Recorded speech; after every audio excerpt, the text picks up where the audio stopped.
All right, everybody. Welcome to the RV Voice Mashup, the first of its kind. We got JB, myself, Josh the RV Nerd, and JD from Big Truck Big RV. Hope you can hear me. Josh, give me a thumbs up if you can. I got you. Hey, quick note. If you see me commenting over here to you folks, that's actually me. That's somebody commenting for me. Just wanted to clarify that for you. Josh All has right. people. Josh has people. I'm giving All you a right. thumbs up too.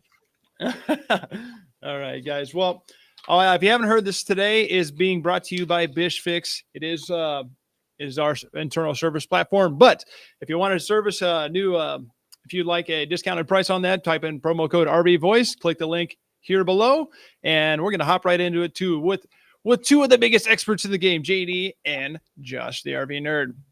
So today we're going to be talking about debunking the half-ton towability myths. But first, let's intro ourselves here. Josh, you've been in the industry for, I think, since 2000 something. I can't remember, 15 years or so. And then JD as well. So JD, would you like to start for us? Kind of tell us your background a little bit. And like everybody, I think they probably know who you are, but just kind of talk to you about yourself for a little bit. Sure. So my YouTube channel at least started off with doing kind of comprehensive evaluations of trucks. And then I guess the automotive industry caught wind of them, and I started getting invited to various media events, press events all around trucks. It spiraled into RVs when my family kind of expanded our camping from tent camping to actually towable camping. And then at that point, it kind of made sense to start talking about both. So my background is that I've been an engineer for the last 24 years of my life. And a big focus of what I like to look for is all around how things are constructed, how things are built, towability, and just making sure that the right expectations are set around certain products. I know oftentimes people have the experience with, well, this is how I use it, which means it's totally okay. And then I like to kind of take a different approach to it and see how manufacturers say something should be used and apply that logic to how we like to use things and then come away with a conclusion. But that's essentially where my channel started. And it started off as a truck review channel, and it's moved into RVs, and now it's predominantly an RV review channel with towing equipment, accessories, things like that. Well, perfect. Just going to go right into what we're talking about today with half-ton towability, because there's a lot of people out there that say, well, my truck can tow it. My dad being one of them, I've seen it happen and it didn't work out for him. So this is going to be a great conversation here. Josh, would you like to introduce yourself a little bit, talk about your background? Yeah, sure. Like Jake said, I started doing this about 16 years ago in 2009. And I kind of went through my whole career has kind of been an accident, but my career sort of developed organically over time. And I think where my perspective kind of comes in is the way that I was initially taught to kind of pair up vehicles with RVs, I don't know is actually the correct or the safest way. And I kind of had to learn that down the line. And what I've kind of come to realize is the way that I think your average RV consumer and your average RV professional, basically at most levels, I don't know that they're properly trained to actually do this. I've actually I see a lot of the same kind of prats and pitfalls kind of coming in from vehicle sales professionals as well, because I don't know that they understand the RV side of things. And I think that I've just done it long enough that I've finally picked up the information. And there have been times in the past that, JD and I haven't always agreed on certain things, but I think this is one of those we both feel pretty similarly about. And I'm really curious to see how it all kind of comes down the pipeline, Likewise, and I'm excited to talk about it because, like I said, debunking half-ton towability, it's a problem. What I saw as a salesman in Lincoln, Nebraska, when I started out, people were like, "Well, I get my truck into it." I'm like, "No, you really need to have this, that, and the other to tow this because of weight ratings and whatever have they." So the topic today is debunking half-ton towability myths and misconceptions and why it's relevant to the RV community. And let's let the ground rules a little bit here, guys. This is a friendly debate. This is not a back and forth, who's right, who's wrong, whatever it may be. It's a fact-based opinion, and time limits and responses are going to be kind of in. So I'm going to keep this thing flowing. Guys, towards the end, everyone commenting and chiming in, thank you for being here, but we will have a live Q&A towards the end of this thing. So stay tuned for that. We will be watching and monitoring your questions as we go along to see if we can catch those later at the end. But just so you know, we will be doing a live Q&A later on. So guys, let's kind of hop into it. Let's start this off. Let's go with the questions. Like, how do you, Josh, I'm going to actually start with you, JD. JD, how do you define half-ton towability in practical terms for RV buyers? So that's a very broad question, but half-ton towability in reality for me means that if you have a half-ton truck and you plan on using it to tow any type of trailer, I'm not specifically referring to an RV. It could be a cargo trailer, it could be a boat, it could be a flat utility trailer. You have to know the numbers of your truck. And as many folks often assume that I believe you need a Peterbilt or an F450 to tow anything, the reality is I just believe that you need to understand both the numbers that apply to your truck from a payload capacity as well as a gross vehicle weight rating towability capacity. What do they say it can tow or pull, and what do they say it can carry? And then understand how much stuff you're going to put in the truck, how much stuff you're going to put in your trailer, and where that stuff is going to be positioned. All of that really determines half-ton towability. And failure to do any one piece of those right, you can check the box on having the right weight trailer, but if it's too heavy on the tongue, then you're not checking all your boxes, and you're potentially putting yourself in a dangerous position. But don't just think about yourself. You need to think about everybody else who's trying to travel on the road with you. And that's how I would kind of define half-ton towability. Absolutely. And I always tell people when I was selling, it's like, hey, you got to remember everything you're taking and yourselves and your dog, and the water you're taking with you, whatever it may be. You got to add those things in there because your truck can only do so much and all that. So Josh, what do you have? How would you define that? You kind of have anything to add to that? I think the problem with just using the phrase half-ton towability is there is no category of vehicle with a wider set of potential capacities and abilities than the half-ton category. You could have a half-ton that's rated to tow 6,500 or double that and everything in between. And the problem is when you just throw out half-ton towable as a blanket, it's too wide of a range, and it's such a pitfall because you could have like a Ford F-150 STX, which is far lighter duty than if you get the full EcoBoost max payload, and it's just not even the same truck, but they're both called an F-150, so they both get called a half-ton, and it puts people potentially in a bad spot, and there's too many professionals in the industry that will kind of take advantage of that intentionally or unintentionally. And I think that's what we want to hit on here. Yeah. And then specifically within, say, Ford, they have 3 or 4 different engines you can get in the F-150. And then they have gear ratios on top of that. I mean, I remember when I was searching for my F-150, there was 4 or 5 different ones just in the STX at the same time.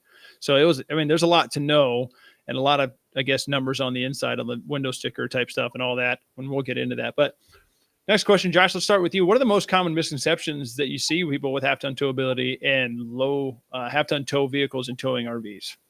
I think the recurring trend where I suspect we're going to run into here is that it's all focused on tow rating, tow capacity. What's your tow capacity? And that's rarely the number that's going to go into the red. I think one of the biggest misconceptions or just maybe misunderstandings is not knowing the difference between tow rating and payload rating, and the fact that you will almost always exhaust your payload rating before your tow capacity. Where it gets really funny too is like people don't know like what a payload rating is. They don't understand the difference between carrying weight in the truck versus pulling weight with the truck. And I think that's the biggest thing. If we accomplish one thing with this video, if we could get people to understand how important your payload rating is in this equation, I think that would probably be the best thing we could accomplish. It's definitely going to be new knowledge to me a little bit. I'm thinking when you say payload, I'm just thinking cargo weight overall, which is, I'm guessing, basically same. But want to know more about that. So I'm excited to hear about it. JD, anything you want to add to that as a common misconception? Yeah, I think here's a big one. So everybody knows the most capable truck ever produced was the Ford Ranger. Ford Ranger? And the Ford Ranger was a beast, and we all know that. But the reality here is, and this is going to blow a lot of people away, is that may not be too far from the truth. Believe it or not, the 95 Ford Ranger, which was one of the most common Ford Rangers people had 1,400 pounds properly equipped of payload capacity, which, believe it or not, that exceeds about 60% of the half-ton trucks sold from a payload perspective on the road. Most people don't know, and most people, like Josh said, they equate a half-ton truck to being the same as every half-ton truck on the road. Every time I make a video about half-ton towability, somebody wants to point to the Ford heavy-duty payload package half-ton truck that was produced for a period of time, had like 2,300 plus pounds worth of cargo capacity, was in very small numbers. Dealerships hardly sold any of them. They were really for fleet customers who wanted a super high capacity truck with a relatively low gross vehicle weight rating. But people say, well, that truck exists. Yes, that truck exists. So does the Ford Ranger from 1995. It doesn't mean you're going to get your hands on one to tow the way you want to tow. At the end of the day, you need to know your specific truck's payload capacity and tow rating. And most people don't. And the biggest misconception people have is that they see the commercial, they watch the Ford commercial with the F-150 hauling around, some 12,000 pound boat. And they say, if I go to a Ford dealership and I buy any F-150, that's the type of payload capacity and towing I'm going to have. Not realizing that the only way you will get the maximum payload capacity out of a half-ton truck is getting it in a base configuration, a fleet configuration, lowest trim, two-wheel drive, long bed, regular cab truck, two-door truck. That's how you're going to get it, because they've stripped out all of the luxury features, which gives you back your payload capacity. But that also will not be the truck with the highest towing capacity. So just as Josh said, you will never know just by looking at a truck from the outside what its payload and what its towing capabilities are, unless you look at the sticker, unless you look at the numbers in the door, and unless you truly research the specific truck you're looking at. Yeah, there's a lot of numbers, just like GCWR, GVWR, whatever it may be, and there's a lot more to it. Payload capacity on top of that. There's a lot of numbers and a lot of calculations you really got to be a part of, really getting dialed down to it. You should never really stretch it. I mean, I always had this as kind of a safe number, 1,500 to 2,000 pounds at minimum. And now I know that's kind of changes per segment, but that was just my sales experience. We had a lot of lake hoppers or just weekenders that would do that. So that's what I went off of for towing capacity. But knowing now, I probably wasn't doing the best for everybody that I could have. But in your experience, what type of RVs are typically marked as half-ton towable? And then is this always accurate? JD, I'd love to start with this one. Oh, absolutely not. It's all marketing. The reality is every time I see a conventional fifth wheel, and what I mean by that is I'm not talking about a Casita. I'm not talking about some boutique brand that makes a fiberglass super small pod fifth wheel. I'm talking about your traditional fifth wheel from any of the big threes. If they market as a half-ton towable fifth wheel, they are usually only doing that based on the gross vehicle weight rating, or basically the loaded weight rating of the trailer itself, and very specific half-ton trucks that could potentially have that rating. But the reality of it is almost every single time the pin weight, the amount of weight pressing down on the back of the truck, is going to be at or above the maximum cargo capacity of that truck. And that's before you put people inside of that truck. That's before you load your generator or you load your dog and your food and everything inside of the truck that you plan on loading. So in most cases, half-ton towable fifth wheels is a myth to me. I do believe there are a few, most being boutique brands. But again, unless you have that unicorn of a truck, that F-150 heavy-duty payload package truck with 2,600 pounds worth of cargo capacity, and then you find the lightest half-ton towable 9,500 pound GVWR Keystone or Grand Design or whatever fifth wheel, you're not going to find the magic two vehicles and put them together. You just don't see it. Travel trailers, for the most part, people just assume are always half-ton towable. And that's also a big misconception. But again, I do believe that fifth wheels are more commonly advertised as half-ton towable because the manufacturers want you to believe that we made one that finally hits all the right marks so you can tow it with your half ton. And that's a very, very dangerous advertising campaign.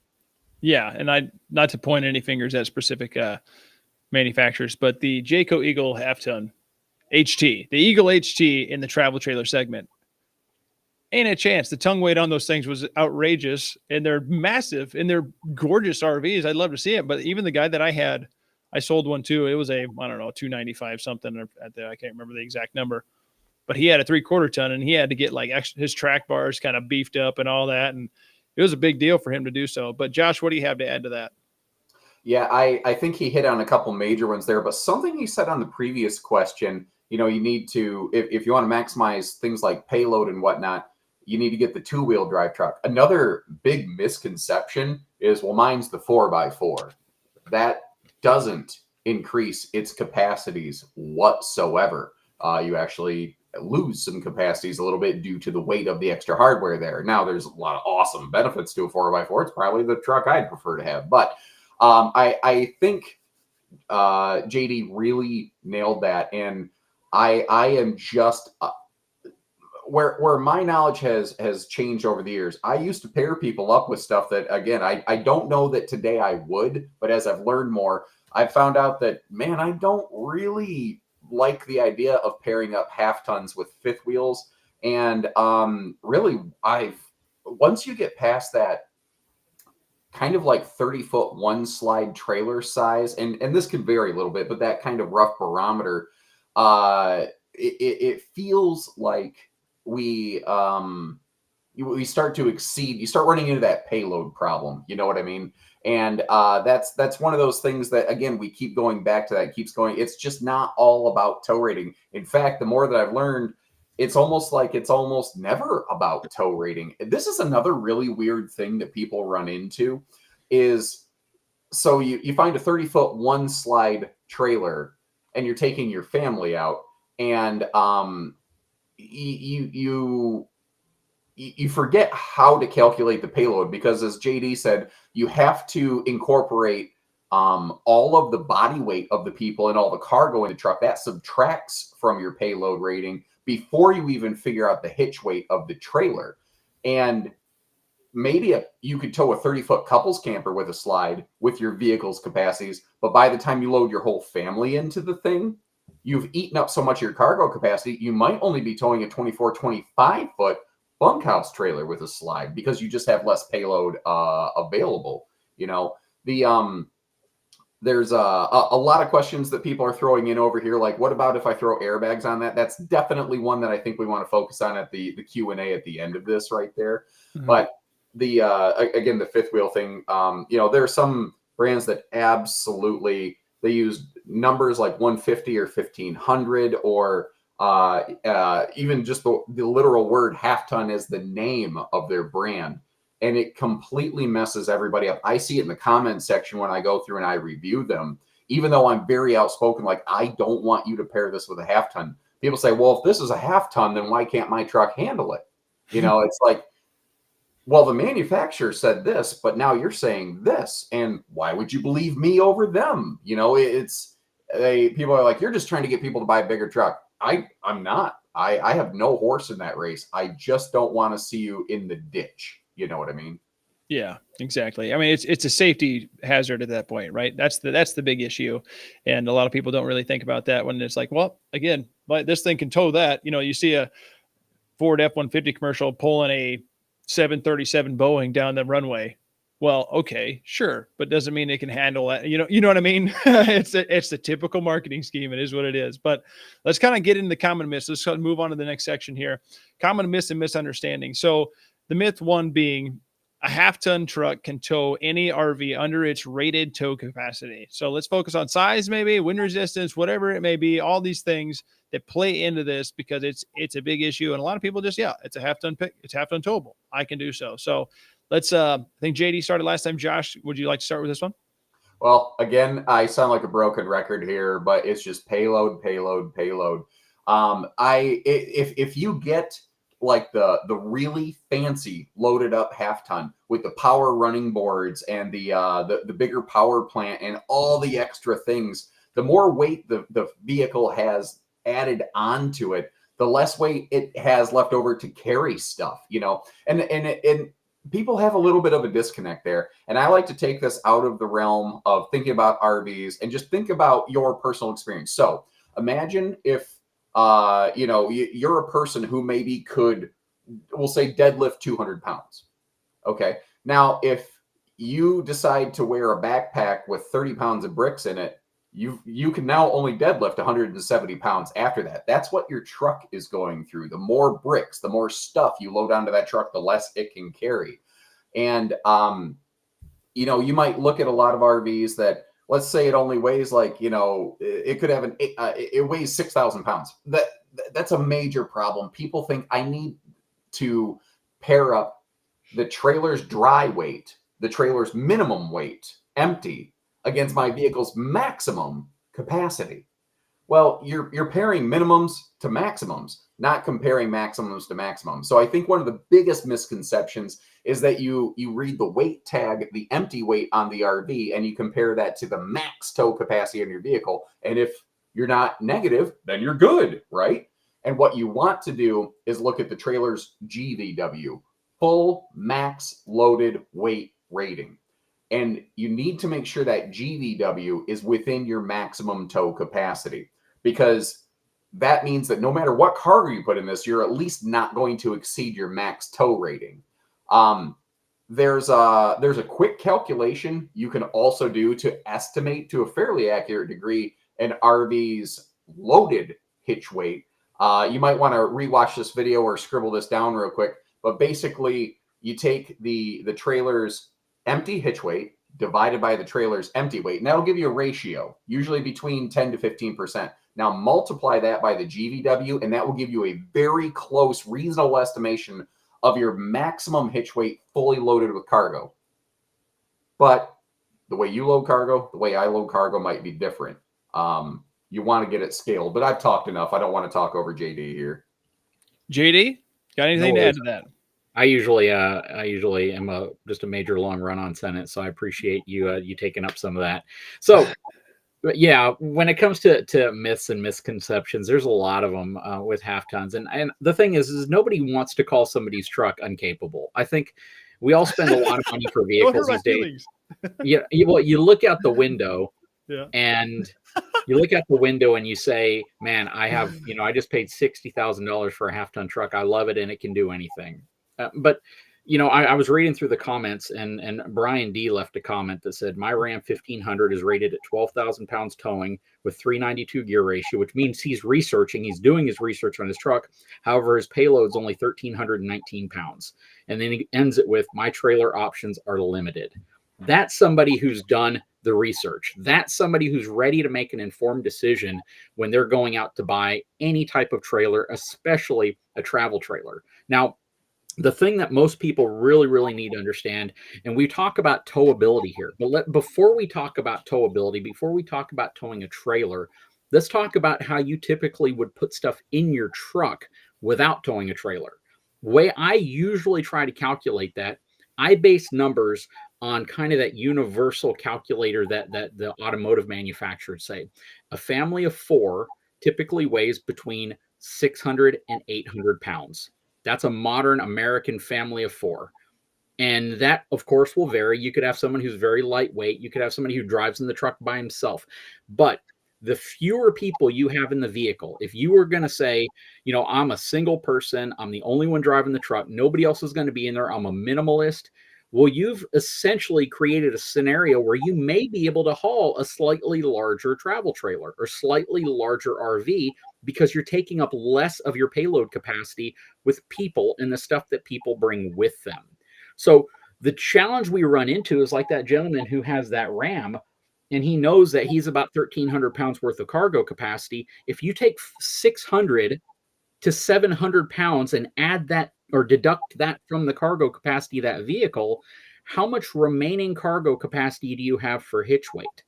That's the key. Now, here's the biggest misconception people have, is that a max tow equipped half-ton truck is as capable as a standard 3/4 ton truck. And the way you really, really just throw that myth away is take each one of those trucks for a drive. The half-ton truck's going to feel like a luxury car. The 3/4 ton truck's going to feel like a 3/4 ton truck. That stiffness of the suspension plays a huge factor in terms of how that truck's going to handle bumps, how it's going to handle sway, how it's going to handle expansion joints, how it's going to handle anything you go over. So when we get into the airbag section of this towards the end, I have a huge opinion on using airbags, and it might shock people because it might not be what you want to hear if you placed your order for airbags. Okay. Yeah. I had just a real plug here. My dad bought a travel trailer and a half-ton pickup. And I was like, Dad, you have a 3/4 ton pickup. You need to put, no, not a travel trailer. He bought a truck camper, like an older truck camper. I said, you need to put it in that 3/4 ton pickup. He's like, well, my half-ton could do it. And I'm like, it's offensive to me, Dad, that you're not listening to me because this is the industry I work in. But he bought airbags and he thinks it rides just fine. And whatever, I tell him it's a safety concern, but it is what it is. So, GD, I think that was very insightful. I appreciate that. I mean, I think that makes sense to everybody listening. The calculations alone, it's kind of hard, and it's hard to kind of find that stuff as you go into the internet looking for that stuff. So this next myth is actually kind of diving into that extra accessories, suspension, and all that. So upgrading a half-ton pickup with accessories, is that going to help it? Is that going to do a whole lot? I mean, what do airbags actually do? You can do stiffer track bars. I've heard that people do that. What do you guys have to say to that, Josh? Yeah, that's one of those things, again, that I've kind of, as I've learned what they actually do, I've changed my opinion and recommendations, those professionally over the years. I think one of the biggest misconceptions about suspension upgrades on a half-ton is like, well, I'm going to add a spring assist or I'm going to add airbags. That does not make up for a lacking payload rating. Airbags do not change your factory payload rating. They stiffen up your suspension. They can force the thing to ride a little more flat so that the nose of your vehicle isn't, nose high in the air so that it forces it back down. But they will, they'll give you some good stability. So if you're within your payload rating, but you're at the higher end of it, a lot of your suspension is doing the job of carrying it. So you don't have a lot kind of left over. And if you get hit by like a heavy crosswind or something, you might get a lot of body roll, and airbags will bulk up and stiffen up back there so that you stay vertical, you stay straight and narrow. And as you're, when you're turning the RV, it's not trying to roll like this because it has the better foundation under it. Same with any sort of spring assist or anything like that. The other thing, let's just say, God forbid, you get in some kind of major accident. If Johnny Law goes checking the weight tags, or because the insurance adjuster needs this information, if they look at your payload, they look at this trailer, if they have a way of finding out the numbers, they don't care if you put airbags on it. They're going to use the factory tag. Where do you take that truck to get it re-rated if you provided modifications? I've done this for about 16 years. I've never had somebody give me a great answer. And I'm sure there's some place maybe you could and get official DOT updated tags, but you're not going to change your legal capacity. And that's a major deal. You could really end up, I mean, I could see somebody unintentionally landing a manslaughter charge because of something like that. You know what I mean? And maybe that's a dramatic example, but I don't think it's unplausible necessarily. Not in this world, no. So JD, maybe JD from Big Truck Big RV might know where you can get DOT approved with something like this. Well, I know a few answers and a few things that might be insightful here, but Josh nailed it on the head. Think about it this way. Even if it's not against the law for a non-commercial driver to be towing a trailer that's beyond the truck's capability, we see that all the time. Go to Home Depot and see how many folks are loading up roofing supplies and concrete in the back of a 4Runner. It's insane. That said, even though there may not be some legal law against it, at least in the state I live in or some of the states I've traveled through, a law saying that you can't do it doesn't mean an attorney can't go after you for doing something negligent. So I think anybody who understands law to any degree understands that there's personal negligence that can also come into play. And if you've not done the research on your vehicle, and then you decide to go out and tow this huge RV, they're going to say, wait, you can make the informed decision to go out and spend $100,000 on an RV behind your vehicle, but you're going to do no, you're not going to improve your knowledge on either of these at all before you take it on the road and possibly put yourself in a situation where you're going to hurt people. So what ends up happening is, and I feel for people that do this. They go out, they buy their F-150 or their Chevy 1500 or Ram 1500, and it's a beautiful truck. It's a Lariat, a Denali, Laramie, whatever. They have the truck that they've spent their money on. They don't want to go out and buy another truck. They can't afford to, maybe. Maybe they'd be upside down. Or maybe the family just doesn't want to move to a rougher riding truck when they're not towing. Because the fact is, most people only tow their RV a couple times a year. So if you're only towing it 3 or 4 times a year max, then why do you want to have a truck that's going to give you this rough ride all the other times you're using it? So people have this self-justification of why they should hold on to their truck.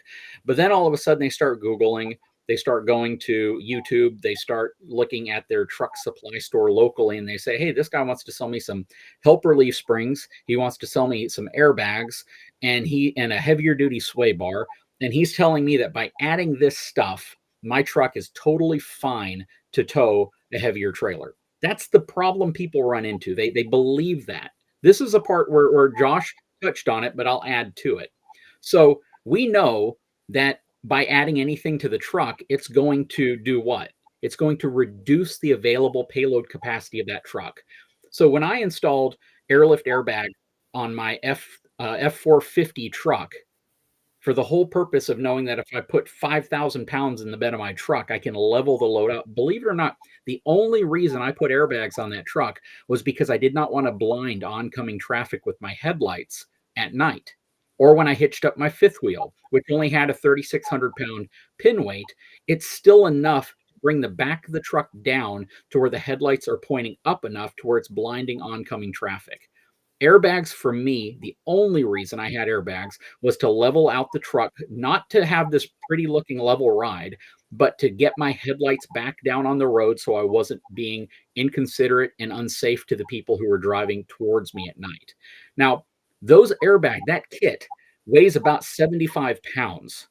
Once you install it on your vehicle, you have now reduced your vehicle's available payload capacity by 75 pounds by adding something that somebody may have sold you as increasing your payload capacity.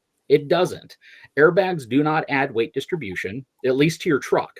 They'll distribute weight to your trailer, but they're not going to distribute weight to your truck. A weight distribution system is what distributes weight to your truck. When you use airbags on a truck, you're only really doing it to add stability, like Josh mentioned, and you're doing it to get the front of your truck level again, or the back of your truck level again, so you're not blinding oncoming traffic. That's really what it comes down to. It does nothing for payload capacity, and in some ways, it can actually create more stress on your frame. It can create more stress on segments of the body of your truck because you're now creating leverage and energy in areas that it wasn't designed for. It's being added to the truck. It doesn't necessarily mean your truck's going to crack in half or fail, but what it's definitely doing is it's creating engineering challenges that weren't designed into the inherent body or structure of that truck by the engineers of the truck. So you always have to be careful of that. Again, it doesn't mean it's going to make your truck fail, but it does mean that you are potentially reducing your available payload capacity, working under the assumption you're improving your cargo capacity when you're not, and possibly adding stress to certain areas of your frame. A quick follow-up on that. I kind of mentioned, we both mentioned airbags don't change your payload. And yeah, it forces your ride level, but it doesn't change the stress, like he said, coming in on the vehicle. You still have the same stress on the chassis, on the brakes, on the drivetrain, and those things aren't being enhanced. Like Michael over here in the comment section, he's like, well, if I had airbags, then brakes, then upgrade axles, then upgrade the frame, that at that point you just bought a new truck is what you just should have done. Yeah. Yeah. That's something. But again, safety plays into a lot of this, which is really kind of the issue in the long run. But we're going to come back to the safety. I actually skipped something that I want to touch on. Do you feel, I know that marketing kind of plays in this question a little bit, but do you feel that RV dealerships and maybe manufacturers alone often mislead customers about half-ton towability in general. JD, you didn't get to start last time, so I apologize, but let's hear from you on this one. 100, 1,000, 1,000,000% yes. Without a doubt, unequivocally, absolutely. And I'm not going to say all of them do. You have your Joshes out there. You have informed folks who are very careful, but a lot of times the turnover at dealerships is pretty high, and the people that they bring on just are there to sell a product. They don't know what we're talking about. Josh and I have been doing this for a long time. We look into this because if you want to do this for a long time, you want to keep your job, you want to enjoy doing this, you have to take a very, very personal side to this of understanding that you need to make sure people are as safe as possible, and spreading that message is important. So when I first got into RVing, I had an F-250, 2011 F-250. A lot of people vaguely remember that if they started watching my channel almost 9 years ago now.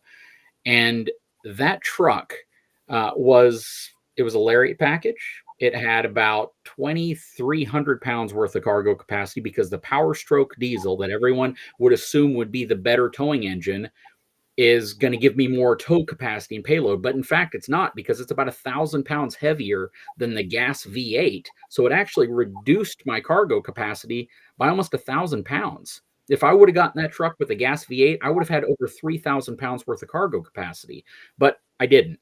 I went to a local RV dealership and I asked them what RV could I tow on their dealership lot. And the salesman said, "You can tow anything here." And I knew enough to know that that's not the answer I wanted to hear. But Yep. when I started looking at the numbers and I started calculating dry pin weight versus loaded, where you're going to put stuff, where they always put your storage for the most part, right? 80% of fifth wheels, travel trailers, it's nose front storage, it's basement storage up in the front area, where your washer and dryer goes, where all that stuff goes. If you have a generator, it's all pretty much up front. And I realized pretty quickly that even a relatively medium-sized, mid-profile fifth wheel was going to be transferring close to 3,000 pounds to the back of my truck. You realize very quickly that people are just trying to make a sale sometimes. There are ethical sales reps out there, absolutely, and you need to find them. And typically, if you go to a dealership lot as a consumer and you say, "This is my truck, I want to look at units first and foremost that I can tow with this truck," the first thing they should do is look at your door sticker, look at the numbers there, do a little research on the truck that you have, even if they have to pull up their smartphone and do some Google searching on what the payload ranges are, and come up with a fairly comprehensive idea or plan of what to show you based off of those numbers. Yeah. I mean, that's, I wasn't trained that way. It took me a while to even get comfortable with selling these things because it's a safety concern for me. I came from the roofing industry. I was building houses for years before that. So it was a totally different ball game for me as a salesman, but I wasn't comfortable selling till about 3 to 6 months in is when I really kind of took off. And weight rating obviously isn't the only thing that plays into this. So that's, but I had no idea. I had no news to it. So, Josh, what do you have to add to that? Well, it popped up on screen here. Hey, Josh, what do you drive? I couldn't handle the Ford Ranger. I got myself the baby Ranger, the Ford Maverick myself, with a whopping 4,000 pounds of tow capacity. And I think at the most I would ever tow with that is a lawnmower to the repair shop.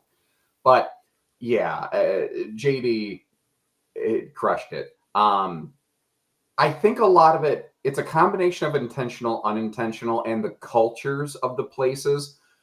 I do think it's not an accident that the stereotypes of, if you go to the dealership, and again, it could be automotive and it could be RV dealerships, that they're going to tell you kind of what you want to hear so that you buy the thing. Now, I have found the majority of the salespeople that I've personally interacted with at different dealerships, at all kinds of different places, because doing what I do, I actually interact with a lot of other salespeople at other organizations. I have found that most of them really do want to do a good job for their customers, but very few of them come from a background where they walk in with the knowledge of how to do this. So, JD, did you see him just pop off? oh, there we go. We got a Oh no, we got a whole era. But anyway, I think I think that the culture of some organizations, it kind of comes down to, some of them have pay scales where you get paid only when these things sell, and some people don't care about other people, and they have a way of getting into these positions that tend to earn them larger incomes, and that tends to put them leading other people, and then they infect the frontline salespeople or service staff who get uh, unintentionally bad information, and then they pass that along to customers because that's what their boss told them, and their boss has been doing this 8 years. Why, he would have to know the correct answer, right? And it ends up being this trickle down thing. And there's so much from manufacturers. I've actually had a manufacturer's staff member talk to me about how greatly they disliked how JD disagreed with them about how their fifth wheel was half-ton towable. I'm going to leave the names and everything out, but I don't even know that the people who design the RVs sometimes are properly trained on this stuff. And then the hard part is, even if it is engineered or built with a specific thing, once it goes through a marketing filter, if they're like, ooh, that limits who we can sell this to, we don't like that, sometimes that gets left out a little bit, whether the marketing agents decide to do that, whether it's the culture of that organization. And then that becomes the basis of training, where the manufacturer's rep comes in and goes, yeah, we got these fifth wheels that are half-ton towable, or this big trailer is half-ton towable. And the salespeople at the store's like, well, I mean, he works for the factory. Why would they mislead me? Why would they ever steer me wrong? And it ends up just being this constant crap rolls downhill thing, where at the bottom, at the end of the day, is the customer who spent lots and lots of money and has all the liability. And often it's very much too late, because most places don't have the 72-hour return policy that we do. And most places are going to be like, you took it over the curb, it's yours now. Yeah. Yeah. I know. Let's kind of, from all that, let's kind of move into the safety aspect of things. And I always had like I said, I always like, at least in travel trailer instance, like at least 2,000 pounds, because a lot of them were like less than 32 foot. A little bit that I was selling, like, again, kind of just lake coppers on the weekends. But the safety factors that come into this, like what are those things that are often overlooked in that with a half-ton towing with a half-ton truck? And do you guys have any specific instances that you have, encountered serious injuries or anything, misjudging of half-ton towing? And then how about terrain? How does terrain pull into this? Because, I come from the flatlands of Nebraska. It's a little different. And like northern side of Nebraska, western side of Nebraska, yes, there is some up and down, and that really kind of plays into towing, because you can really race up, or like how would I say this, overheat your transmission or bust gears, whatever it may be. Who opened last time? I think it was JD. So JD, would you Josh, would you like to open with this one a little bit?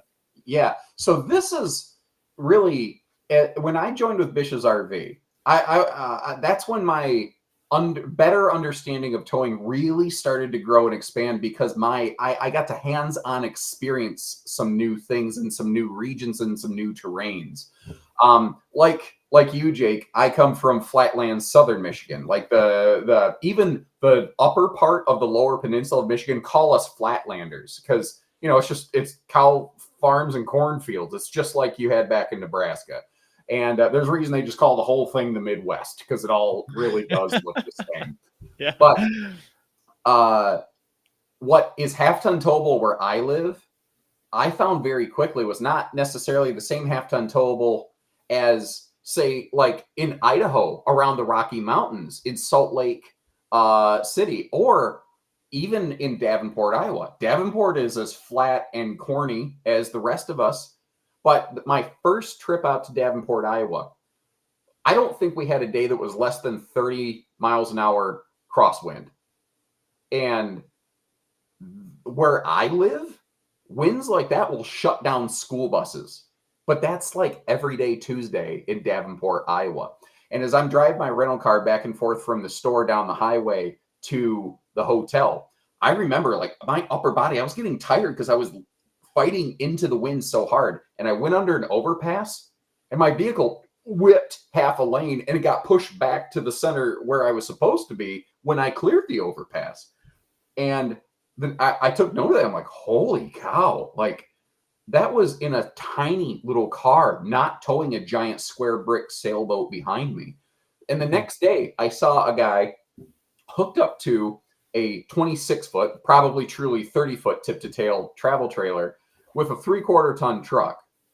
And I didn't investigate his capacity is really heavy, but I walked over and I said, hey, I'm just kind of curious. How does this handle that? He goes, man, it's in a day like today, it's all she wants to handle. I can keep it on the road, but it's work.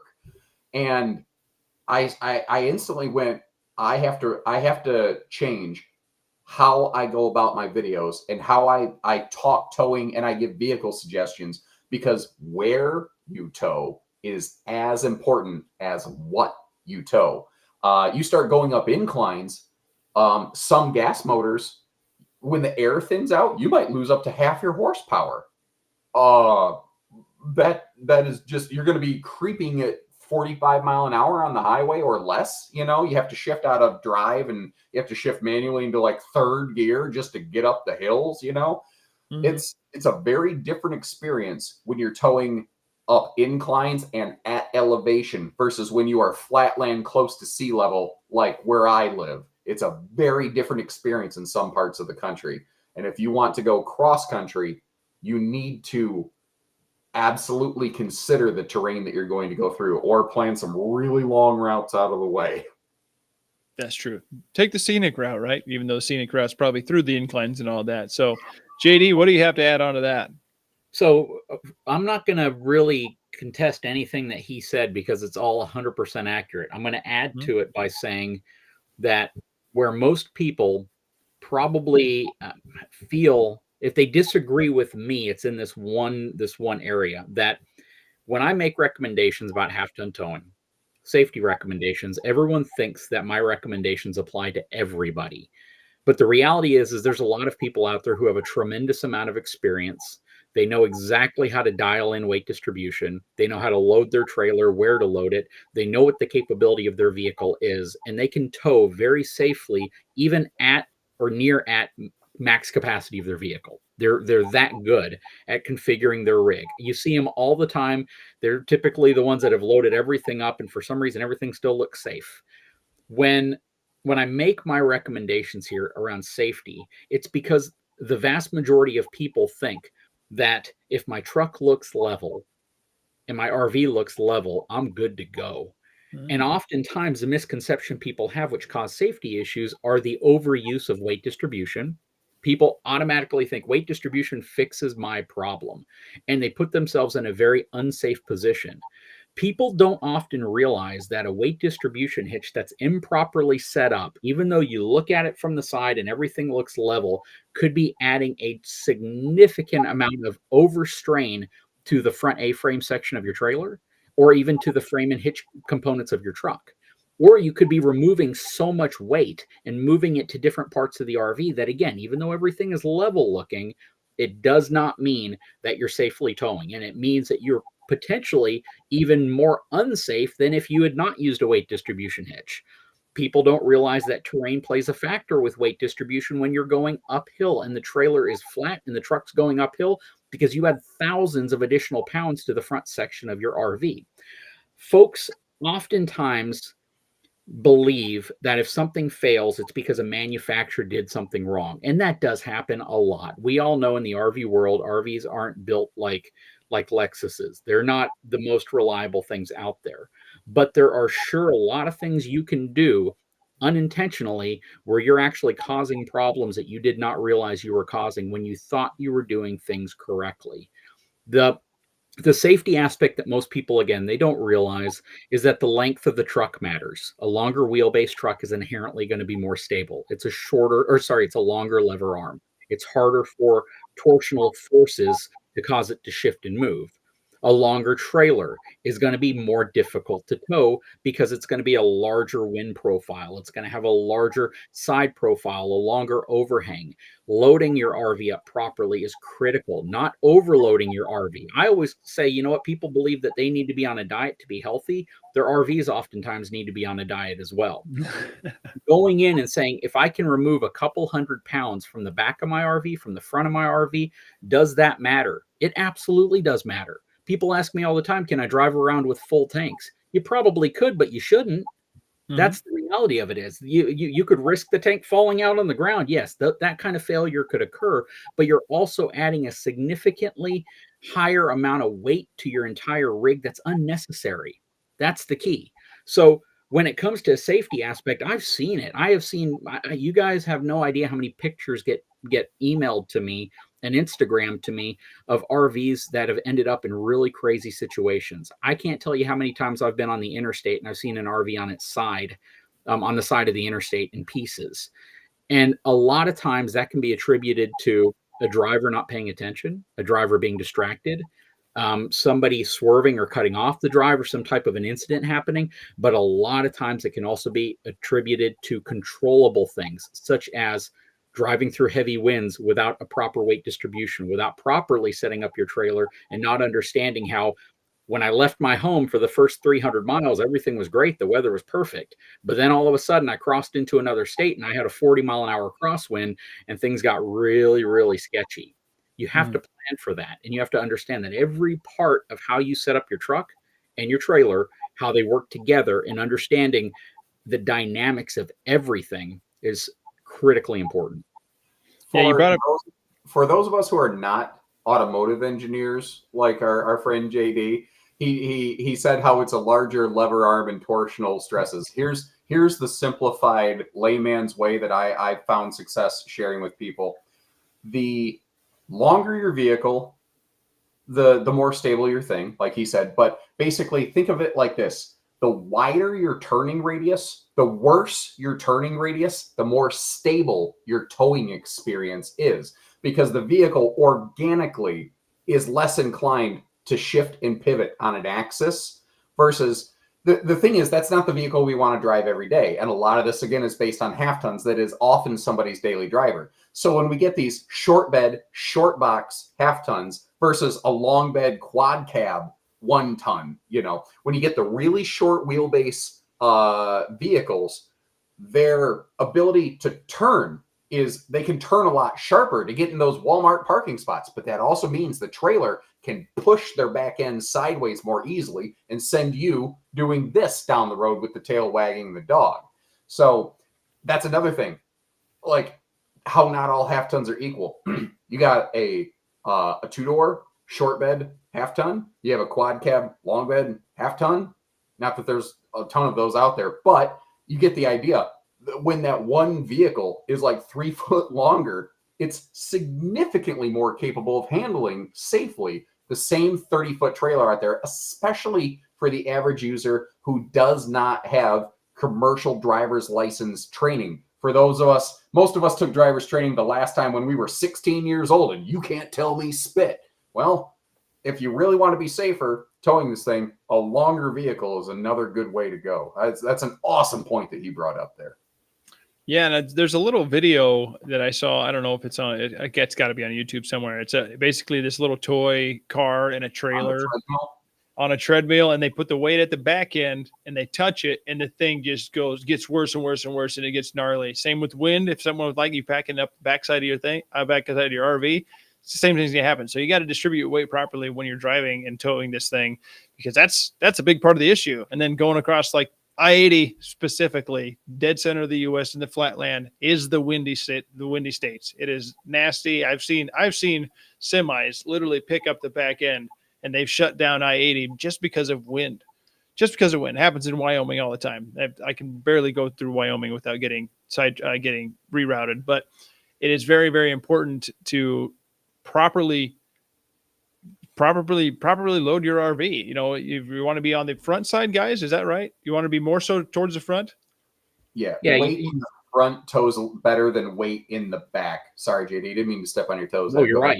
You're absolutely right. And I was going to make a comment here real quick because a lot of people are now going to say, well, why does my truck have a 13,000 pound tow capacity? Because there are configurations of all trucks that have really, really high tow capacities, but their payload capacity is relatively low. So why do I have a 13,000 pound towing capacity, but the manufacturer only gave me, a 1,500 pound capacity within the truck as far as payload capacity? And here's a good way of kind of justifying this. A lot of people automatically assume when we talk about towing, we're talking about towing anything. Towing a travel trailer is entirely different than towing a flat utility trailer. If I'm towing a flat utility trailer, I'm more inclined to tow at the higher ratings of my truck because I can position that weight wherever I want on that flat trailer. I can take a UTV and I can back it up a few inches. I can pull it forward a few inches. I can get everything dialed in. If it's a dump trailer, I can load the dirt over the axles. I can load it slightly forward of the axles. If I'm loading my excavator or skid steer, I can load it slightly forward. I can move the weight around dynamically to allow myself the type of pin weight or tongue weight I know I need, whether it's a gooseneck trailer or a conventional trailer, but I have that option. With travel trailers, 90% of the stuff inside of the trailer is static. It's put there by the manufacturer, it's screwed into place, it's nailed into place and glued into place. You don't have that capability of just moving stuff around whenever you want. The only thing you can move around is the stuff you bring with you. And oftentimes you're limited to where you can put that stuff. So when we talk about towability, we have to say you can't just assume that Josh and I are saying half-ton trucks are crap and you can't use them for anything. You have to understand that towing an RV is a lot different than towing a cargo trailer, a flat utility trailer, a gooseneck trailer, a deck over trailer, because you don't have that customized ability to move your weight around. That's a great point. Yeah. Yeah. That's kind of, let's roll into the next section on that, because it kind of, there's no real good way of calculating this, unfortunately, especially when, like you said, JD, these things are it's static. It's put there. It ain't moving. Weight's kind of just how it is. It's just there. And then you got to put your stuff in there properly. So let's do like tools and resources for RV buyers with the half-ton towing. Like, how do you really measure? What are some key tools, resources for RV buyers that should you use determining half-ton truck, what it can tow specific for an RV? What steps should buyers take when calculating payload, tongue weight, gross combined weight rating, all these things? What I know, JD specifically, you have a tongue scale type deal that I saw that was really cool. But I've also heard of I believe a weight distribution hitch that has a scale on it. Is that true? Yeah, WaySafe has a product. Actually, all of their weight distribution hitches have scales built into them to help calculate tongue weight. Awesome. Well, if you want to expand on that, what are some other tools and resources? That'd be awesome. Yeah, so I think most people know, and I'll give a little plug here, is that I've worked with my channel sponsor, eTrailer. We developed a tongue weight scale. It's the second generation of a scale that they were offering a few years back. People really, really liked it. And you, the viewer of my channel, chimed in and said, these are some improvements we'd like to see to how you can use it. So we made those improvements, and it is now a big truck, big RV scale that is sold through eTrailer. So understanding, having tools to properly understand what type of weight you're transferring to your tow vehicle is incredibly important. But I'm going to give you the best resource of all, YouTube.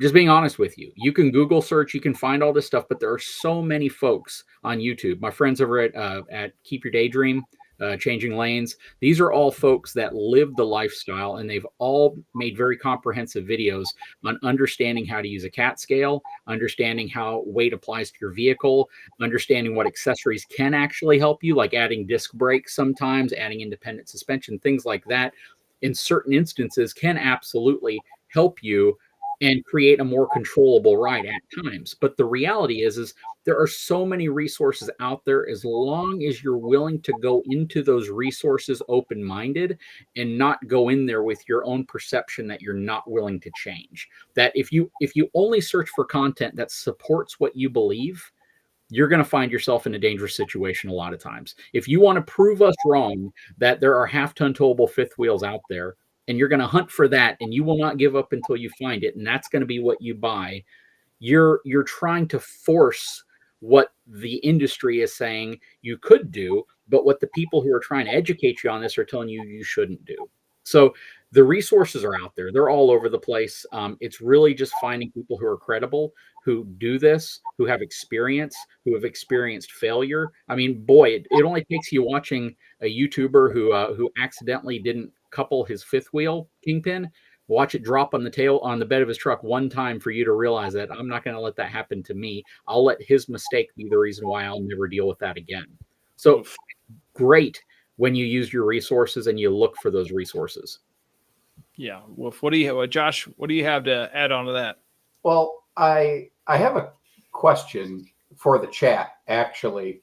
If you're enjoying the kind of collab that we have going here with JD, what do you think about JD? What if you sent me one of those scales and somehow you and I put together a video that we help broadcast out there, showing people kind of what this thing actually does? Is that something we should get into? I'd really be curious to see what people think about that.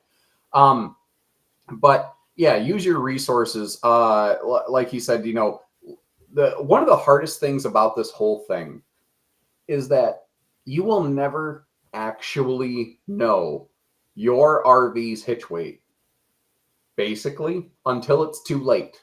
And what I don't mean is until you get into an accident. What I mean is, first, the first resource you have to look at is the manufacturer's website and or brochures. But that will be the empty base, completely dry model RV before propane, before battery, before graham crackers, before anything is put into this. And they're going to measure that hitch weight. Then you apply options to the RV. Now, imagine in the case of something like a fifth wheel, and you add a generator to the front area, and you have a massive front storage compartment. So you add a generator, which basically I've really not seen manufacturers that will tell you what the loaded, scaled hitch weight of that specific RV is as it was built. A lot of them do measure it, but they never tell us. They don't even tell dealers. It's not like the truck dealership. I can't punch in your VIN number, and I can't tell you what the hitch weight of your RV is. So you have to use some general calculations. You have to use a modicum of common sense. You have to kind of hope you're not being misled by somebody. And you then have to actually complete the purchase and tow it home. And you have to load your cargo into it. And then you have to take it across the scales and know how to read those tickets. And to do it right, you have to actually scale the thing with the trailer on and with the trailer off. And again, JD pointed you to a couple of those channels, the big channels everybody knows. Changing Lanes, Keep Your Daydream. They've done fantastic videos on this. It's part of the reason I've never bothered doing a video of it myself, because they just did it so well that I don't think I need to. But they, the way that you load cargo and the way that you in the chat section load cargo, you're going to take, if you bought the exact same RV, you're going to all have different hitch weights. And depending on what you put in your vehicle and how many people, you're going to have different forces in play.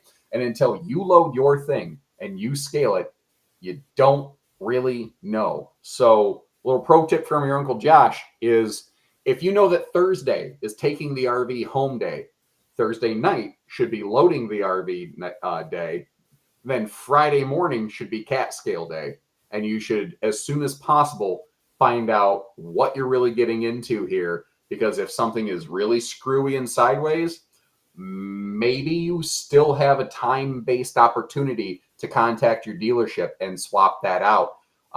But again, I've seen plenty of RV dealer agents steer people incorrectly, intentionally or unintentionally, and I've seen the exact same thing happen just as many times from automotive dealerships. So it's just a really annoying, frustrating thing. But actually, cat scales are your friend. I guess that's the easiest thing I can say, is that cat scales are your friend. Yep. And real quick, I just want to add something to what you said about scaling your RV, spending the day getting your RV there, setting it up, getting it positioned. And here's the thing that's really nice about this. Once you do that, take everything you think you need to take with you. Just make sure you're not overloading it to your best degree. When you scale it, you're going to see if you're riding heavy. If you're riding heavier than you thought, if the numbers don't add up, you know you can remove stuff. I think almost anybody can go through the closet of their home, the garage at their house, or the basement in their RV and find a couple $100 worth of stuff they just don't need there. That's not considered emergency, not considered something that's critical. And it's just brought along for that, just in case we need it kind of scenario. Once you scale out and you figure out where you're at and you're safe and the numbers look good, you don't have to do it very often. That's the key. You get this taken care of. If you add stuff to your RV later, if you start carrying more, if you add what you consider to be more than what you had the last time, then yes, go scale it again. But if you put your RV on a bit of a diet and you realize that the cat scale numbers were a little eye-opening, that it's never good to be at or near capacity. That's the problem people have sometimes, is they're like, it's okay to be at or near capacity. For me, I want a margin. I want a pretty good margin to know that whatever I'm using to tow my trailer has more than enough capability, has more than enough payload. I don't want to feel like it's right there. You know what? I'm just squeaking over the line. I'm good. I have 5 pounds of additional payload capacity. We're ready to hit the road. I like margin. That's one of the reasons why I believe Josh and I talk about, look at your gross vehicle weight rating of the trailer.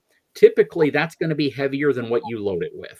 If you have a trailer that's 7,000 pounds dry and it's got a 9,000 or 9,500 pound, basically a ton and a half worth of cargo capacity, the reality is you're probably not going to put 2,500 pounds worth of stuff inside of your RV.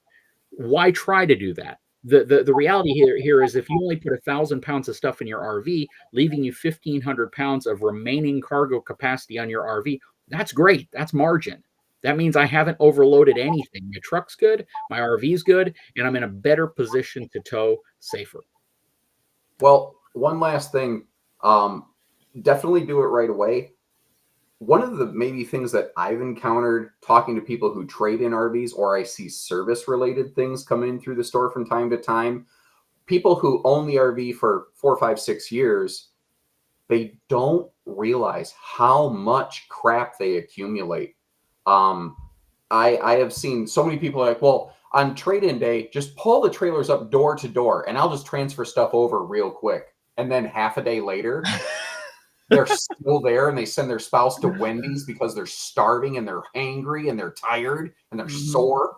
People, they just keep, oh, I'll add that. You don't realize how much crap you add to it. So good practice is every spring when you pull it out and you do that spring cleaning and you check your roof seams, which of course I know everyone's doing. Get like, that's another time to re-edit, everything that's in the RV, take stock of everything. Do you need it? I'll never forget this thing. It was a customer that bought from my home store, and they had this RV 4 or 5 years. It was one of these like 35-foot 2-slide bunkhouses. And in year 4 or 5, they came in, this thing's junk. The axles are bowing. It's falling apart. I'm like, what do you mean the axles are bowing? Was it doing that the first 3 or 4 years? They're like, no, it just started it. Okay, well, typically an axle doesn't just on year 5 go, I'm tired. That doesn't tend to happen. How much stuff do you have in this? Oh, I mean, just our normal camping stuff. Well, what they found, my service tech found that basically they left the back bunk room for their grandkids. And it was a grandpa and grandma who took their grandkids camping a lot. And in the floor, between the chassis frame rails, it had like the floor flipped up and it was like a toy chest. Well, every single trip, the grandkids started this tradition where they would each find a rock and they would bring it back and keep it in the freezer. And we found that they had something like 900 pounds of rocks stuffed like squirrels in every nook and cranny of the bunkhouse, but never just laying anywhere over the floor. And they had no idea all this was back there. And it was bad for towing. It's unsafe when that much weight's that far behind the axle, especially on a trailer that long. And it ended up overloading their stuff. Thankfully, they towed. They started noticing that the tires were wearing funny, and that got them looking. It's a miracle they didn't blow tires and end up all over the road. So, you say, check it once and then you're done. Man, you know what? Make a list and check it twice. That should be part of your everyday thing. Yeah, somebody, we need to get a link to JD's trailer tongue weight scale and get that posted here so people can check that out, because that's an awesome, awesome thing. Yeah, I was checking his stuff out before we already kind of started this whole conversation. That was one of the first things I noticed. I was like, that's a really interesting little idea. Just because it does gives you that reassurance when you decide to tow this thing. That tongue weight can be a real issue for half ton towability, because these things are, I mean, a lot of half tons ride like Cadillac now, and they're not meant for a lot of payload, but Well, that little real quick, JB, sorry to interrupt you there, but JD said something earlier. He said, like, it is possible that you could have, let's say, you could have a half ton and a 3/4 ton, both with, say, like 1,800 pounds of payload. Mm-hmm. The thing is, they still ride and handle different. And the easiest way to see that is you get out of the truck and you stand back and ask your 3 friends to stand in the bed of those trucks and jump. And I think JD did something like that on his channel, or he just kind of tested it. And you see the half ton, the suspension moves when 4 big guys are jumping in that, like you expect. And the same 4 guys get over into the 3/4 ton with allegedly the same payload, and they jump in it, and the thing just doesn't move. Yeah. It's not the same experience between the two of them. Yeah, and I can't emphasize what you said enough. We did that test, and it was obvious to anybody who was there, who just stood on the back bumper, even individuals. It's like a trampoline on the back of a half-ton truck, and then you move to a 3/4 ton truck, and it didn't budge. And if it did move, it returned to its position very quickly, to its level position very quickly. And that's the part, again, I always want to emphasize to people is half-ton trucks, unless you're buying it in a fleet configuration for a city who they don't care about the people in the truck very much, it's designed for comfort. It's designed to be the equivalent of a luxury SUV. That's the reason why trucks are outselling everything else on the road. That's the reason why car sales have plummeted. SUV sales have dropped off, and truck sales are continuing to be as strong as they are. It gives you the utility you're looking for. I love half-ton trucks. We have a half-ton truck. We have an F450. The half-ton truck gets more miles on it than the F450 because my wife enjoys it. My child enjoys it. We can go to anywhere we need to go for the most part, pick up whatever we need, and we are happy. But we're never going to tow a 5th wheel behind a half-ton truck, and we're not going to tow a large travel trailer behind a half-ton truck because it's just not that safe. Why use it for that purpose if it's not the ideal candidate for that purpose? And so if you're going to use it for towing a trailer, just be sure you get the right size and weight of trailer. That's really what it comes down to. Yeah. And this might be an opinionated question, kind of adding on top of this. This is like one of the last questions before we get to the live Q&A, guys. So if you're still watching, please, thank you for staying around. I really appreciate it. And if you are liking this, we would like to do some more of these. So if you like it, please let us know in the chat, because we'd really like to keep doing these, or at least I would. Hope these 2 guys, JD and Josh, as well, would like to do this. So one quick question before we end up to the live Q&A, guys. This might be opinionated a little bit, but Josh and JD, is there any particular trucks that you would, I guess, recommend for half-ton towing on the higher side of things? Because across all 3 the major brands, or 4 major brands, depending, GMC, Chevy, this is the same thing to me. They're pretty similar. I mean, you can't really, it's kind of just an opinion, or like a favoritism, whatever way. My dad's always owned a Ford, or whatever it may be. Let's say on the higher towing side of things, so like the big Eagle HT types, is there anything that you would recommend as a truck for that? Go ahead, JD. Okay, I appreciate that. So, yeah, I'm going to tell you that I'm going to give you my personal opinion. Again, this is an opinion of what I consider to be the most, I'm going to say, probably the most capable half-ton truck that you will buy today. That's probably for 2024, 2025. From any of the manufacturers, it's going to have between 1,600 and 1,850 pounds worth of cargo capacity. Typically closer to 1,850 pounds, and it's going to have a towing capacity of about 10,000 pounds. If you look at Toyota, you look at the new Tundra, That is kind of an interesting approach Toyota took. They weren't trying to, they didn't compete in the tailgate wars. They weren't trying to come up with a truck that has 13,500 pounds, 14,000 pounds worth of towing capacity. They were very honest and clear when they said, we want to put actual numbers of what we think our truck's capable of on it as a recommendation, as our rating.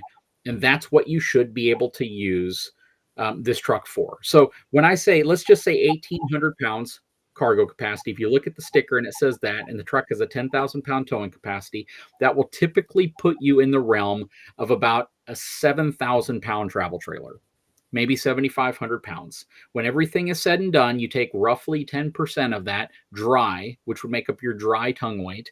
You add all the stuff people bring with them, the stuff you're going to put in the bed of the truck, all of that, you'll probably have a total of about 900 to 950 pounds worth of weight pressing down on the back of your truck. Inside of the vehicle, you're going to have people, right? You're going to have your family, you're going to have everything else, and that will make up about 3/4 of what's left of that payload capacity. So ideal truck really comes down to understanding the ideal trailer for that truck. And in my opinion, if you find that perfect size truck, which is a very common truck, look at the door sticker, 1,800, 8,500 pounds worth of cargo capacity, at least 10,000 pounds worth of towing capacity, 7,500 pound travel trailer max is typically what I would pair to that. And that would be the truck I'd look for that size of trailer. But I wouldn't go larger on the trailer. And that encompasses a lot of travel trailers, 7,500 pounds. I mean, that's 80% of them. Yeah, it's a big percentage of them. So I think you'd be fine with that truck. And I think that's what my F-150 was when I had that. Josh, what do you have to add to that?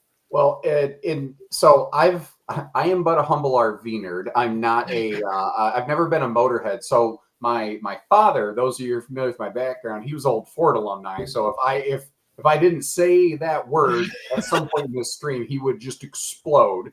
But I mean, the obvious answer here is Ford Ranger. But I've never personally seen, whether it's a Ram, it's a GMC Chevy, a Ford pickup in the half-ton range. I've never seen one significantly outperform the others. It goes back to, pardon me, understanding, knowing your ratings, doing the homework, and know what you can tow before you go. I guess if I'm going to come up with my nerdy little rhymes, would be one of the things I would say there. But I don't know that there's Tundras are worth mentioning, certainly. I don't know that there is a specific brand that will get you further. And the thing that the danger they run into on the Ford Ranger is there's two. There's the Ford Ranger, and then there's the Ford freaking Ranger. And it was engineered with limitless payload and tow ratings. But you had to win the Willy Wonka tickets to get those. Eat all the chocolate bars you can get. Try to get yourself a Ford Ranger. Awesome, guys. This has been wonderful. And we're going to just about to hop into the live Q&A here. All right. And one of the things that I had something and I just missed my mind. So I think we're just going to hop into the live Q&A. So forget what I just said. We're going to go to the live Q&A, guys. But I wanted to, I saw one pop up as we were talking. It was actually quite early on. And I wanted to start with this. It's by Camp SEC.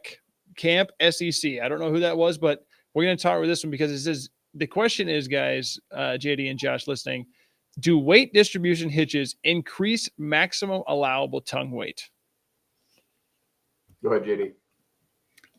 So the answer is it's dependent largely on the receiver, the hitch on the back of your vehicle. You'll look at a rating on your vehicle. Some vehicles, if you look at like a 3/4 ton or a 1-ton truck now, they will allow you to tow maximum hitch weight without the need for a weight distribution hitch. But on almost every half-ton truck in existence, you're going to have a tow capacity or weight range capacity without a weight distribution hitch, and then one with a weight distribution hitch. And in most cases, it's going to be significantly higher if you use a weight distribution hitch. So weight distribution hitches absolutely can increase the rated or increase your ability to tow at your rated capacity. That's probably the better way of saying it. The weight distribution hitch will still not allow you to tow beyond your maximum payload or your maximum towing capacity. The another way to maybe help people understand that is, there's if you look at the receiver hitch on the back of like a 1-ton dually, it's a bigger square. Versus when you look at your half ton, that's like a 2-inch square. That's called a class 3 hitch. Whereas the bigger trucks have a class 4 hitch. A class 4 hitch or above basically essentially already has weight distribution integrated into it.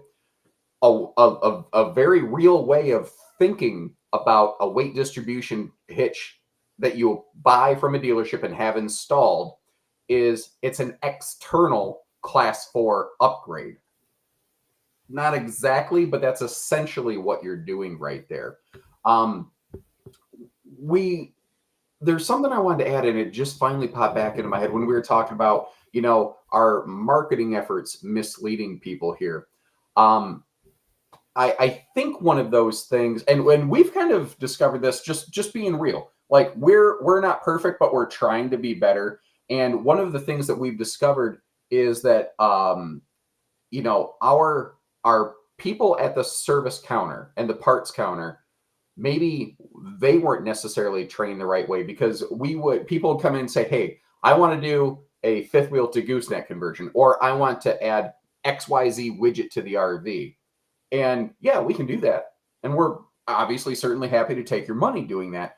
But where we were falling short, and where a lot of dealerships fall short, is not also informing the customer of the possible negative consequences of that. And that right there is one of the major areas where the frame flex conversation in a lot of fifth wheels could have been averted for so many people. And we had to look ourselves in the mirror and realize we were actually maybe putting like gooseneck conversions on people's fifth wheels that shouldn't have been there.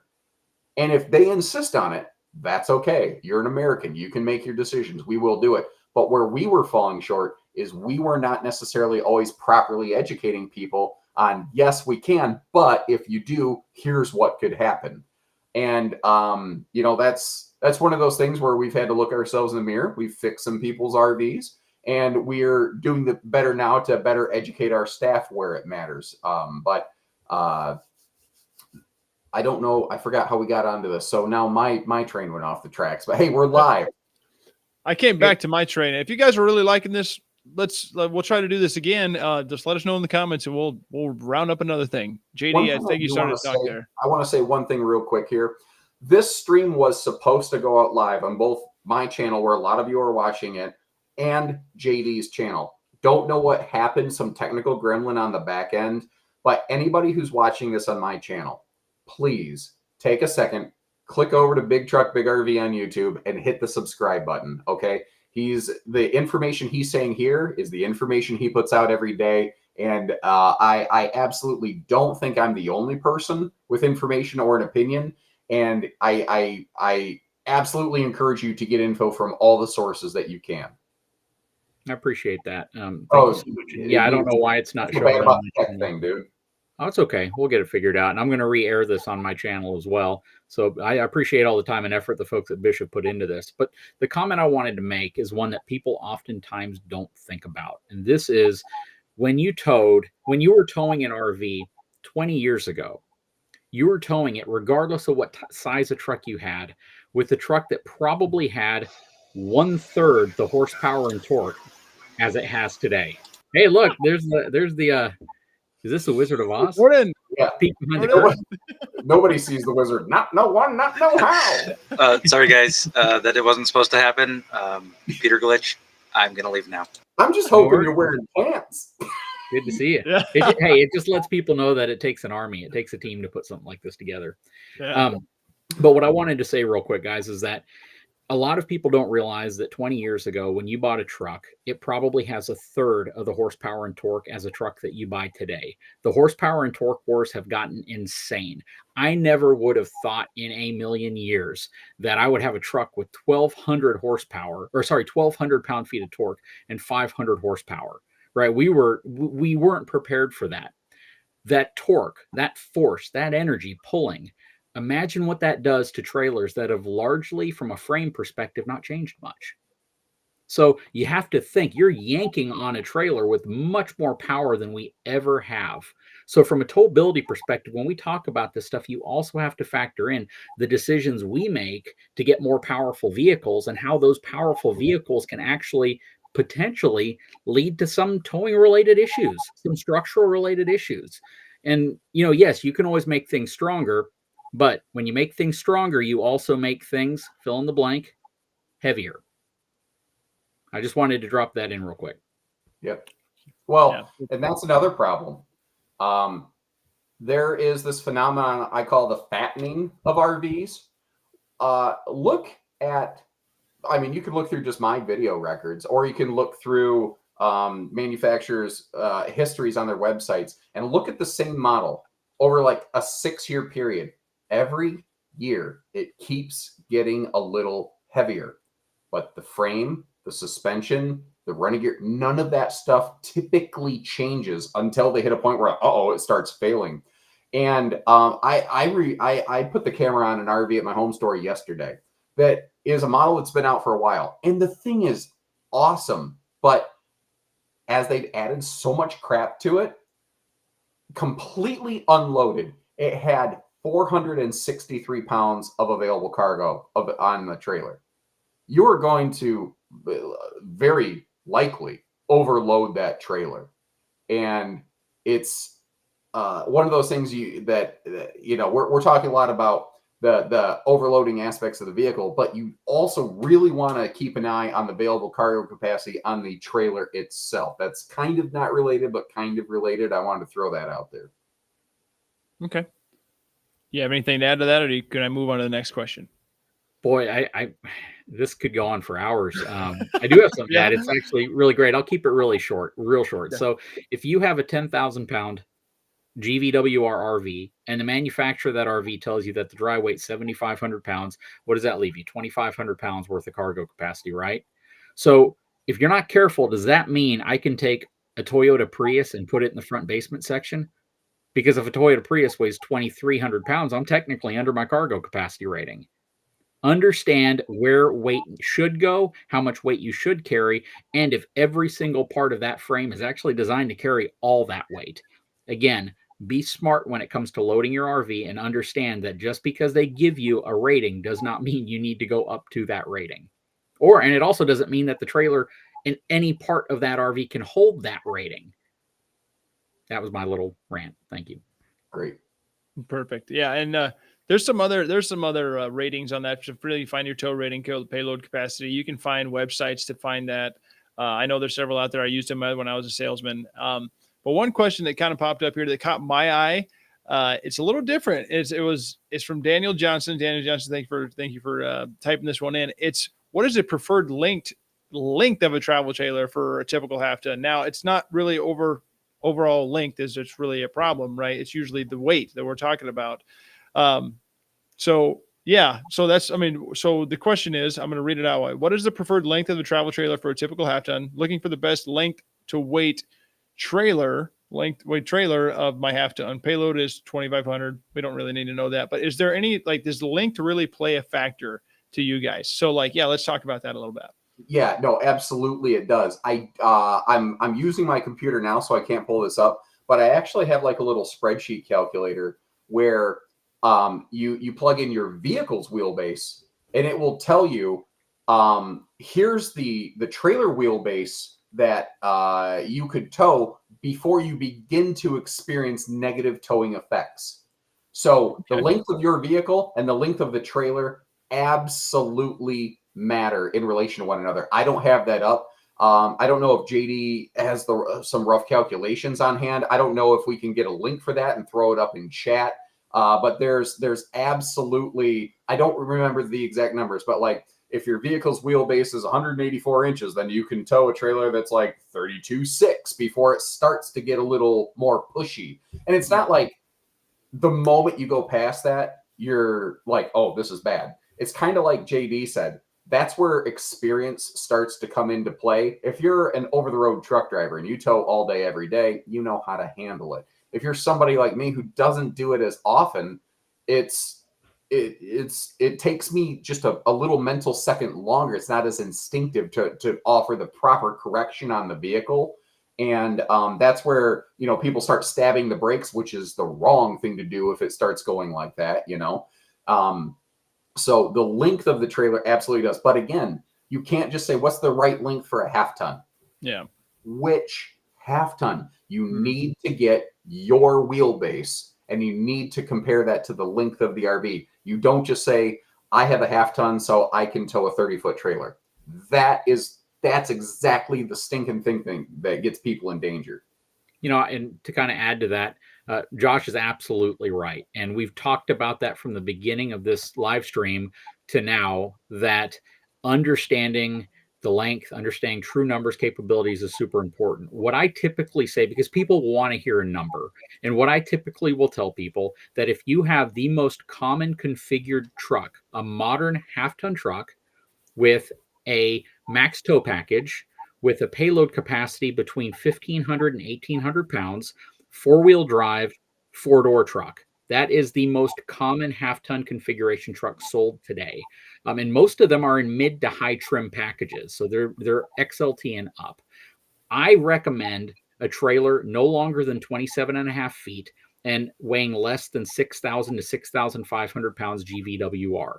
Now, I know a lot of folks are going to be like, well, that's kind of ludicrous. That's small. Well, if you guys follow my channel, you know that we collaborated with Forest River and the Surveyor lineup specifically, and they basically said, we'll build you any size trailer you want, or that we make. And I went specifically for a trailer that fit in that honey area, that Goldilocks zone, because I wanted to preach what I talk about. Now, the key here is that those numbers, again, might not apply to you if you don't have that truck, if you don't have the truck configured. Here's another one too. A lot of people will say is, I have a 2010 Ram 1500.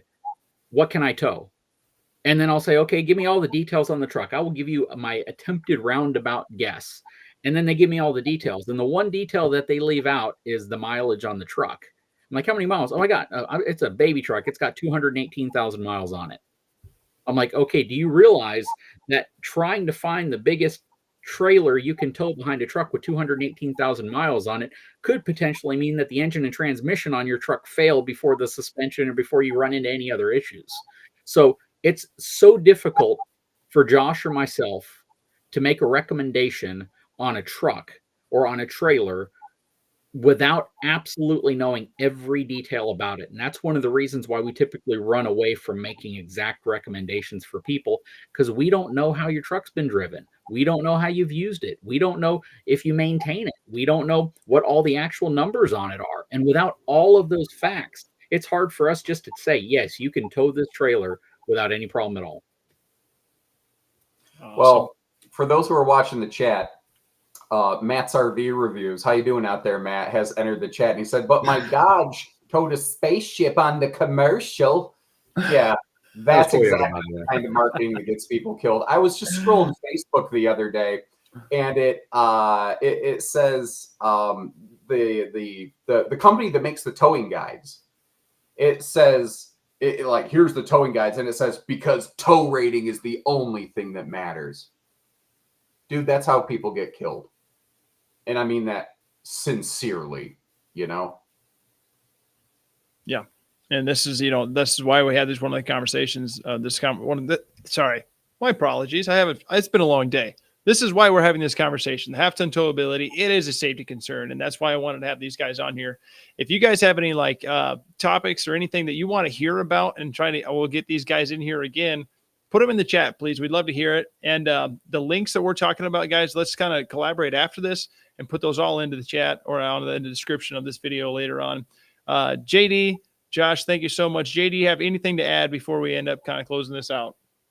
No, I really appreciate putting this together. When we first started talking about this, the biggest misconception I felt that we had to address first is that Josh and I are not the same person. I think we clarified that. And I don't even think we sound the same, but some people do. To be fair, JD, to be fair, no one's ever seen our face on camera at the same time. That is absolutely true. But I can tell you that Josh is far more witty and funnier than I am in person. I just kind of sit back and enjoy the show because he's a great guy, great loads of resources, and quite frankly, I think he does probably better RV reviews than I do. He's got an editor though, so. But at the end of the day, guys, really, really, really happy with how this stream turned out. I think it's a wealth of information. I learned some stuff even as well. And I thank you all for coming and spending your evening with us. I truly appreciate that also. And Josh, thank you, JD. I really appreciate that. Josh, you have anything you'd like to say? No. And there it is. There it is. Matt, thank you for joining the live stream. I appreciate it. That's it. That's it. That's how this ends right there. Okay. All right. Well, Josh, thank you very much. JD, I do appreciate it. Give those guys a follow. You know, Josh does, he goes through the RVs again, better than most. JD said it himself. And JD, you do a lot of great things as well. You have so much information out there for everybody, and you really push people in the right direction and give them the right information. Guys, if you don't know me, my name is Jake. JB by everyone calls me, but I run the RV Voice. I talk to full-timers and helping people try to go full-time or wanting to go full-time. That's what I do. And I also talk to manufacturers to get really nitty-gritty with those things. So if you want to give me a follow, I'm the RV Voice. Follow JD at Big Truck Big RV on YouTube, Instagram, all those things. And as well, Josh, please give him a follow as well. So guys, if you have anything else, please, if you have any comments, please put them in there for what else you would like to hear us talk about, because we're going to do this again. It sounds like, if you guys are cool with that, Josh and JD, I'd love to have you guys back on here. Oh, and I'd love to say, drop a comment. I'd love to know if this went the way you thought it would. Oh, yeah. Hopefully it did. You know, JD, did you have anybody messaging you privately making predictions? Because I had people like, hey, are you two going to get into a fist fight or something like that? Like, I'm kind of curious. Well, that might have been my doing. After seeing Josh and his RV yoga, I don't want to fight that guy. My Texas charm ain't going to win against RV yoga. I don't know karate, but I know crazy. Seriously, everybody in the chat, everybody tuned in. Thank you. You know, every time I'm looking over here, I'm watching the chat. Thank you all the people that took time out of your nights to watch this. We both have additional resources on our channels for you, and drop either of us a note in either of our comment sections on our videos, and we can absolutely send you links to supplementary videos that we've done that might help. Absolutely. Thank you so much. Awesome, guys. Well, if this is all it is, stay tuned for more from the RV Voice.